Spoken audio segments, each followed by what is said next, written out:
안녕하세요. 오늘 우리가 이야기 나눠볼 책은요. 데니엘 키스의 고전 과학 소설 엘저넌에게 꽃을입니다.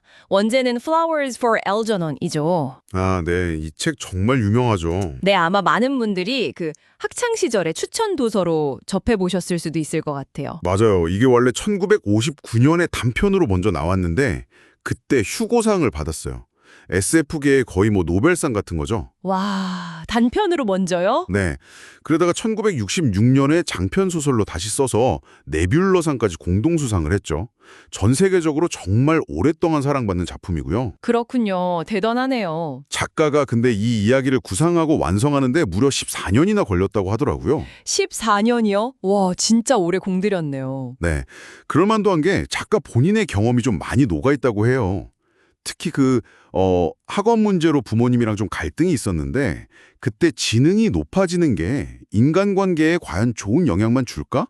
이런 고민을 깊게 했었다고 하고요. 아, 본인의 고민에서 출발했군요. 네. 그리고 또 학습장에 학생들을 가르쳤던 경험도 큰 영감이 되었다고 합니다. 그러니까 이게 그냥 나온 이야기가 아닌 거죠. 이 소설의 가장 큰 매력 역시 그 형식인 것 같아요. 주인공 찰리 고든이 직접 쓰는 경과 보고서 이걸로 이야기가 진행되잖아요. 맞아요. 그게 진짜 탁월한 장치죠. 처음에는 IQ 68인 찰리가 글 쓰는 게 되게 서툴잖아요. 맞춤법도 다 틀리고. 네, 그렇죠. 막 문장도 어눌하고. 네. 그 초기 보고서를 보면 미스 키니언 선생님이 내가 최고 학생이라고 했다. 나는 정말 배우고 싶다. 이런 식인데 그 순수한 열망 같은 게 느껴지거든요. 아, 맞아요. 원문도 혹시 기억나시나요? 초반부 느낌이 어땠는지. 네. 그 초반 느낌이 딱 이랬죠. He said Miss Kinian told me I was her bestest pupil. I really wanted to learn. 이 서툰 표현 자체가 찰리의 상태를 보여주는 거예요. 그러다가 이제 지능을 높여주는 실험적인 수술을 받잖아요. 그 생쥐 엘저넌한테 먼저 성공했던 그 수술이요. 네, 그렇죠. 그 수술을 받고 나서 찰리의 IQ가 185까지 막 치솟아요. 185요? 와우. 네. 그러면서 보고서 내용도 완전히 달라지죠. 철자법, 문법, 어휘력은 물론이고 사용하는 문장이나 사고의 깊이 자체가 달라지는 걸 독자가 그냥 그대로 따라가면서 보게 되는 거예요. 그 변화를 직접 목격하게 하는 서술 방식 진짜 인상적이에요. 근데 이제 지능이 높아지면서 찰리가 예전에는 몰랐던 것들을 깨닫기 시작하죠. 좀 불편한 진실들이요. 아, 어떤 것들일까요? 예를 들면 자기를 친구라고 생각했던 직장 동료들이 사실은 자기를 놀림감으로 삼았다는 거. 그걸 깨닫는 순간이죠. 아, 그 장면 정말 마음 아팠어요. 네. 그 수치심과 배신감. 찰리가 이렇게 쓰죠. Now I know what they mean when they say to pull a Charlie Gordon. I'm ashamed. 정말. 그렇죠. 그리고 또 자신을 그저 실험 대상으로만 여기는 것 같은 과학자들의 태도 같은 것도 느끼게 되고요. 맞아요. 인간적인 관계보다는 그냥 연구 데이터로 보는 듯한 그런 시선들. 지능은 높아졌는데 오히려 더 고립되는 느낌을 받게 되는 거죠. 지능이 높아지면서 오히려 고독해지는 거군요. 그렇죠. 찰리 스스로도 이렇게 써요. I find I don't communicate with people much anymore. Thank God for books and music and things I can think about. 그러니까 사람들과는 더 이상 소통이 잘 안 되고 책이나 음악, 생각할 거리들에 더 의지하게 된다는 거죠. 여기서 이제 중요한 질문이 나오는 것 같아요. 지능이 높아지면 과연 행복해지는 걸까?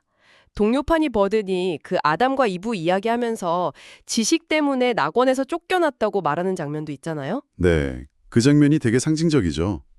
단순히 지능이 높다 낮다의 문제가 아니라 지적 능력이랑 감정적인 성숙, 뭐랄까, 지혜라고 할까요? 그런 것들은 또 다른 문제라는 걸 보여주는 것 같아요. 맞아요. 찰리는 천재가 되었지만 인간관계나 감정적인 문제에서는 여전히 좀 서툴렀잖아요. 네, 그렇죠. 그리고 안타깝게도 그 엘저넌의 지능이 갑자기 막 쇠퇴하기 시작하죠. 아, 네. 그러면서 찰리도 직감하죠. 자신에게도 같은 일이 일어날 거라는 걸. 네. 소위 엘저넌 고든 효과라고 불리는 그 실험의 비극적인 결함, 부작용을 스스로 발견하게 되는 거예요. 결국 찰리의 지능도 원래 상태로 돌아가고 말죠. 네. 그 과정이 정말 가슴 아프게 그려지는데 근데 또 중요한 건 지능을 잃어가는 와중에도 찰리가 자신이 경험했던 그 모든 순간들의 가치를 부정하지 않는다는 거예요. 아, 그렇죠. 오히려 감사하는 마음을 표현하죠. 울 수 있었던 그 경험 자체에 감사하는 거죠. 이런 구절이 있어요. I'm glad I got a second chance in life. Because I learned a lot of things. I'm grateful I saw it all, even for a little bit. 잠깐이라도 모든 걸 볼 수 있어서 감사하다는. 아, 정말 뭉클하네요. 그리고 결국 모든 걸 읽고 예전의 찰리로 돌아가서 남긴 그 마지막 추신, PS, 이거 정말 잊을 수가 없어요. 아, 네. 마지막 문장이죠. P.S. Please, if you get a chance, put some flowers on Algernon's grave in the backyard. 엘저넌 무덤에 꽃을 좀 놓아달라는 이 부탁. 네, 이게 정말 긴 여운을 남기는 것 같아요. 지능 수준과는 상관없는 어떤 순수한 연결, 공감 같은 걸 보여주는 것 같아서요. 맞아요. 지능이 인간을 인간답게 만드는 유일한 척도는 아니라는 걸 어쩌면 이 마지막 부탁이 말해주고 있는 건지도 모르겠어요. 이 책은 뭐 과학 발전의 윤리적 딜레마나 또 지적 장애인에 대한 우리 사회의 시선, 편견 같은 것들도 생각해보게 하지만 역시 가장 근본적인 질문은 인간에게 진짜 성장이라는 게 뭘까 하는 거 아닐까 싶어요. 네, 그렇죠. 높은 지능이 반드시 더 나은 삶이나 더 깊은 이해를 보장하는 건 아니라는 걸 찰리의 여정이 보여주니까요. 여러분은 이 이야기를 읽고 어떤 생각을 하셨는지 궁금하네요.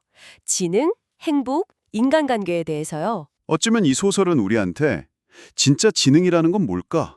혹시 타인의 마음을 이해하고 공감하는 능력 아닐까? 뭐 이런 질문을 던지는 것 같기도 해요. 다음 에피소드에서 또 다른 흥미로운 영어 원서로 만나겠습니다. 감사합니다.